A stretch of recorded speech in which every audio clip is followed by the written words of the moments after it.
नमस्कार, आप देख रहे हैं न्यूज नेशन। मैं हूं अनुराग दीक्षित। बुलेटिन की शुरुआत करते हैं इस वक्त की बड़ी खबर के साथ। आपको बता दें कि 20 लाख करोड़ रुपए के राहत पैकेज का ऐलान यहां पर किया गया, जिसके बाद वित्त मंत्री निर्मला सीतारमण ने कांग्रेस अध्यक्ष सोनिया गांधी और कांग्रेस के वरिष्ठ नेता राहुल गांधी पर जबरदस्त हमला बोला है।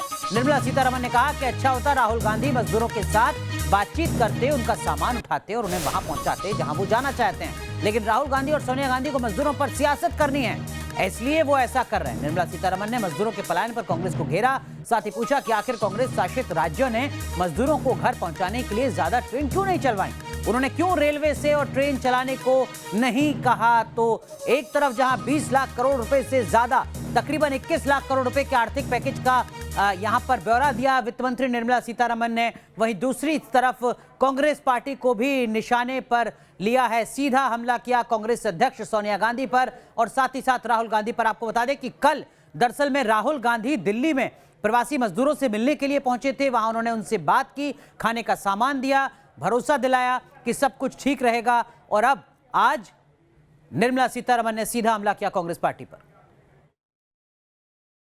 उनके अपने राज्य को, जहां कांग्रेस के सरकार हो या जहां उनके स्नेह पार्टीज हैं, अलायंस पार्टीज हैं, उनके पास बात करके, उनके साथ कोऑपरेट करके और ट्रेन मंगवाएं और माइग्रेंट्स को ट्रेन में बिठा करके उनके अपने घर भेजें, ना कि जब वो दुख के साथ पैदल जा रहे हैं उनके टाइम बर्बाद करते हुए उनके पास बैठ करके बात करना, बातचीत करना। उससे बेहतर होगा उनके साथ पैदल जा करके उनके बच्चे को, उनके सूटकेस को साथ कैरी करके बात करते चलते। दुख के साथ कह रही हूं इस बात को, आराम से बोल सकते हैं। उनके अपने स्टेट्स को क्यों नहीं बोलता है कांग्रेस पार्टी? और ट्रेन लो और ट्रेन मंगवाओ सेंट्रल गवर्नमेंट से, उनमें उन माइग्रेंट्स को बिठाओ, ना कि क्योंकि कांग्रेस पार्टी बोलते हैं ये ड्रामाबाज हर दिन। मैं अभी उन्हीं के शब्दों को उपयोग करना चाहती हूं। ड्रामाबाज है। कल जो हुआ माइग्रेंट को उनके रास्ते पे चलते हुए बगल में बैठ करके बातचीत करने का, वो समय है क्या? वो ड्रामाबाज नहीं है क्या? मैं ऑपोजिशन पार्टी को हाथ जोड़ करके विनम्रता से कहना चाह रही हूं, माइग्रेंट्स का विषय में हम सब साथ होकर के काम करना है।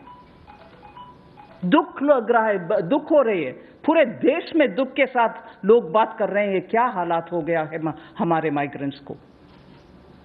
इतने सारे स्टेट्स के साथ कोऑपरेट करते हुए स्टेप्स जब हम ले रहे हैं, ये क्या तरीका है? जैसे कि उनके राज्य में माइग्रेंट्स का पूरे सुविधा हो रही है, बाकी सब में नहीं हो रही। ये क्या है पॉलिटिक्स बनाना? हाथ जोड़ करके मैं कांग्रेस पार्टी के अध्यक्ष सोनिया गांधी जी से मांग रही हूं, let us speak responsibly, let us deal with our migrants more responsibly. तो सुना आपने वित्त मंत्री निर्मला सीतारमण को। सीधा रुख करते हैं, हमारे सहयोगी रविकांत राय हमारे साथ जुड़ चुके हैं। रविकांत, जो बात यहां पर देश की वित्त मंत्री निर्मला सीतारमण कह रही हैं, जाहिर सी बात है कि अब कोरोना के बीच सियासत भी आगे देखने को मिलेगी। कल राहुल गांधी का प्रवासी मजदूरों से मिलना, दिल्ली प्रदेश कांग्रेस अध्यक्ष के साथ दिल्ली पुलिस के सवाल जवाब और आज वित्त मंत्री निर्मला सीतारमण का सीधा हमला राहुल गांधी पर।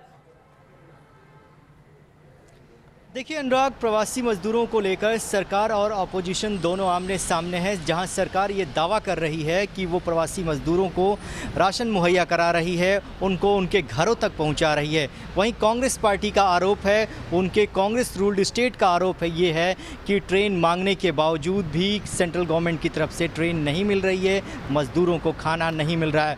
इसी सवाल के जवाब में यहाँ पर निर्मला सीतारमण ने राहुल गांधी के ऊपर आरोप लगाया कि उनके राज्य में जो कांग्रेस रूल्ड स्टेट हैं वहाँ पर प्रवासी मजदूरों को कोई दिक्कत नहीं है। राहुल गांधी उनके साथ मिलते हैं, फ़ोटो खिंचाते हैं, उनके साथ पैदल क्यों नहीं चलते, उनके सामान को लेकर उनके साथ क्यों नहीं चले, सिर्फ उनसे बातचीत किया, वहाँ पर फ़ोटो सेशन और एक तरीके से ये ड्रामेबाजी है।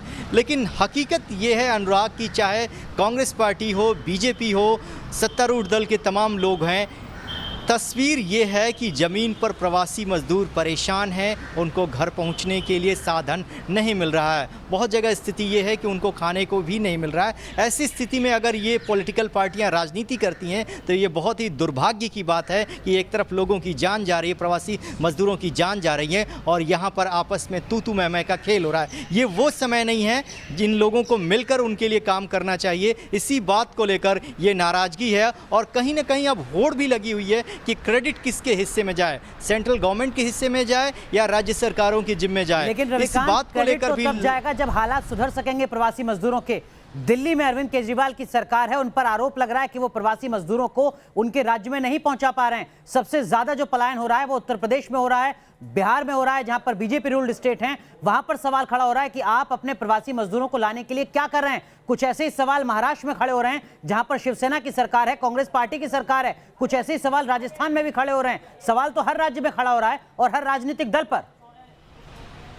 बिल्कुल अनुराग, आपने सही कहा, लेकिन अगर ट्रेनों की संख्या देखें तो सबसे ज़्यादा ट्रेनें जो हैं प्रवासी मजदूरों को ले जाने के लिए इन्हीं स्टेट ने मांगी है। सबसे ज़्यादा उत्तर प्रदेश ने मांगी है, बिहार ने मांगी है, महाराष्ट्र ने भी मांगी है। लेकिन कुछ राज्य ऐसे हैं जिनका ये आरोप है रेलवे मंत्रालय के ऊपर कि उन्होंने पेमेंट भी किया, बावजूद इसके रेलवे उनको ट्रेन नहीं दे रही है। लेकिन भारत सरकार की तरफ से, रेल मंत्रालय की तरफ से कहा यह जा रहा है कि वो ट्रेन नहीं मांग रहे हैं। अब कौन सच बोल रहा है, कौन झूठ बोल रहा है, ये वक्त नहीं है, क्योंकि यहाँ पर एक एक दिन प्रवासी मजदूरों के ऊपर भारी पड़ रहे हैं। इस तरीके की तस्वीरें आ रही हैं कि कोई साइकिल चुरा कर लेकर जाता है और खत में लिखता है कि मेरी मजबूरी है, आप इस बात को समझिए।